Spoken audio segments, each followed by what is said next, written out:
তো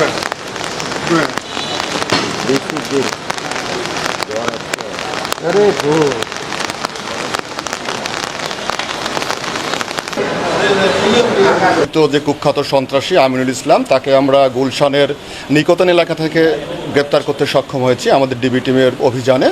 এবং তার বিরুদ্ধে বৈষম্য বিরোধী 9টা মামলা, আলোচিত শাহীন হত্যা মামলা, অ্যাডভোকেট শাহীন হত্যা মামলা সহ টোটাল 21টি মামলা রুজু করা হয়েছে এবং এগুলো বিচারাধীন অবস্থায় কিছু মামলা রয়েছে।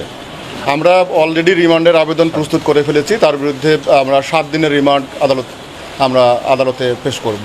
না, আপাতত আমরা এখন পর্যন্ত তার বিরুদ্ধে কোনো প্রকার অস্ত্র উদ্ধার করতে পারিনি। তবে জিজ্ঞাসাবাদে রিমান্ডে এনে যদি সক্ষম হই আমরা, তাহলে অস্ত্র উদ্ধার করব।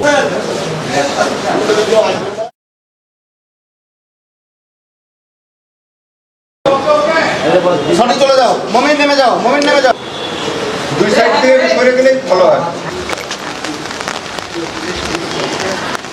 ধীরে ধীরে ধীরে